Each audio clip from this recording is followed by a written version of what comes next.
wake of the fight against insurgency in Nigeria, some stakeholders are calling for a review of Nigeria's strategy against Boko Haram. So what are the practical solutions to Nigeria's terrorism challenges? Security analyst Temitope Olodo joins us now. Okay, Temitope, glad to have you with us.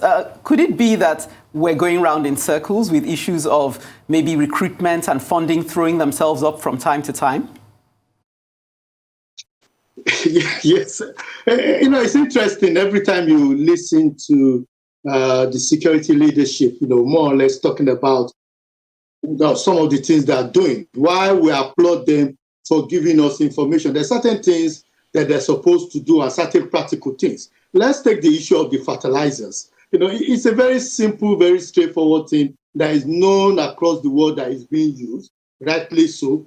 But if you want to really speak to the stakeholders in that field, you'll be speaking to the corporations, different farming corporations, and saying to them, we're giving you this fertilizer for the work which is meant for. If someone is not within your cycle that is coming to buy fertilizer, investigate it, know who the person is, get their details, just sell fertilizer and collect money for the sake of the fact that they are buying it. If you normally sell it for 5,000, they say they want it for 15,000 because they're in a hurry.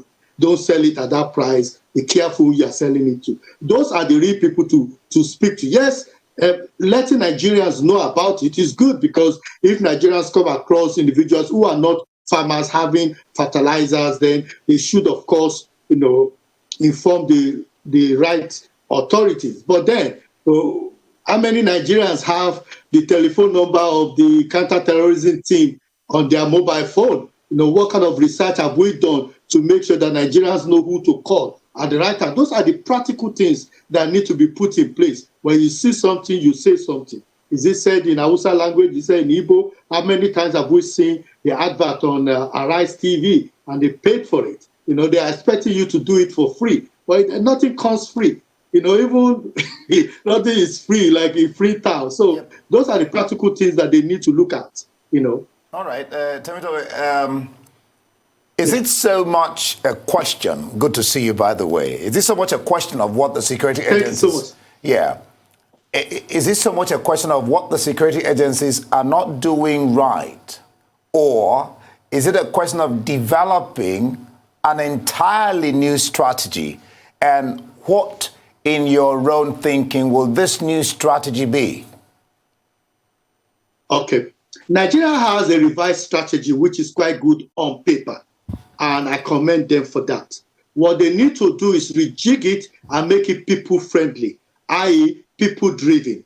And it needs to have implementation plan. As I speak to you today, and many of your viewers will know, if you Google UK counterterrorism strategy, Australia counterterrorism strategy, they are out there in the public. So the public are aware of it. They could go on the website, look at it, look at the implementation plan, and to be able to trace it, to say, okay, this is what these people are doing at this time. This is who they are engaging with. With the Nigerian counterterrorism strategy, it is not out there in the public domain. You really need to know people to be able to get hold of it. So that's the first mistake we're making. The second mistake is that there is no implementation plan that says we want to deal with this issue in the next 5 years. We want to deal, this is how we're going to deal with the recruitment strategy or Boko Haram to make sure that they don't have enough people. We're bombing them from the sky and we're doing this, but this is how we're following up intelligence. This is how you can give us intelligence. This is who you can engage with. These are the telephone numbers, those kind of practical things, so that when we are talking here and we are accusing them, you could point to me and say, oh, Mr. Olodo, but this information is on the military website. The counterterrorism strategy is there, but it's not there. So all we're doing is second-guessing what they're doing. We don't know what their key performance indicators are, so we don't know what to hold them responsible for. And that is where the challenge is. All right.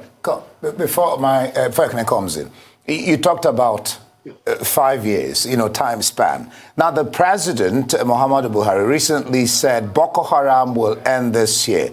That sounds, to me, like a statement you would want to hear, born out of probably exasperation, conviction, and tenacity. What's your sense of what the president had to say at the beginning of this year? The president is telling us what is being given by his security chief. have been one of those that have called in the past that the president needs to have a National Council of Security Consultants who are people that will provide a different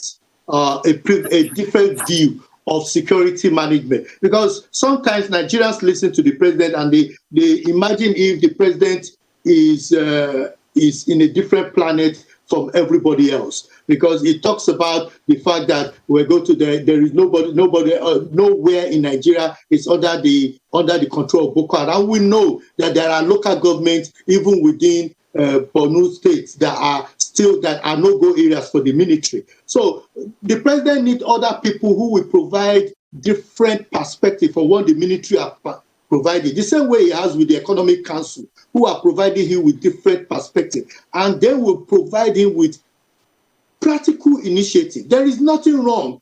It was shown on Arise TV of pensioners, military pensioners, who even during this time of remembering our heroes, are complaining that they've not been paid their dues. Yeah. And they are saying that even money that was meant to be given to them, for them to be active and to be called upon, they have not been given to them. So, you see, we have two different narratives that is running. We need to know which one is practical. And if you are looking at it from a practical perspective, it is impossible to get rid of Boko Haram in 1 year. You need to have a proper plan in place. If Mr. President comes out and says, we have a plan in place which you can measure us by, and we will get rid of Boko Haram in the next 12 months, then I'll believe it. But for now, I don't believe that our present military have the capacity, the skill set to deliver it. I'm not saying the military are not good enough. All I'm saying is that they are not doing the right things and putting the right practical things in place to be able to deliver a successful eradication of Boko Haram at this material time. Okay, Temitope, let's look at some of these. You mentioned the strategy plan that's hidden from public domain. Let's bring one of these public strategies to the fore and attempt to flesh it out. And I'm talking about the strategy that seeks to address the recruitment of terrorism. So apparently, based on what I found out, because terrorist groups seek to maintain relevance, they will always continue a cycle of recruitment. So would you say that suffocating this avenue should be a primary agenda in terms of fighting terrorism? I think you said it all. That's, in fact, you should be advising the president, because if we are able to close the tap on the water, there will be no flooding in the house. But at the moment, you are killing one Boko Haram and three are surfacing again, because they have a major pool from which they can pick from, out of school children. And we saw on our TV with horror a 10-year-old demonstrating how to handle guns and how to actually fight the enemy. You know, these are boys that are being recruited on a daily basis. Even Boko Haram now are recruiting women to gather intelligence for them. What have we done, to actually get these people and actually, pay money to our people, local intelligence within the community? Boko Haram is paying more money than the Nigerian government to its people. That is where the problem is, because we know one of the drivers of this radicalization and violence extremism is poverty. So what are we doing to deal with that, with the out of school issue? One of the things I've talked about is, let's create a super school, like a university. How many times have you had any university being attacked, apart from the Maduguri University? Almost of our universities are secure because they are very big enough to contain and withstand an attack of that kind, if there is. All so right, if you have a super school where you have 10 or 15 schools together, that's the way to do it. All right, Temitope, thank you so much for your interesting analysis.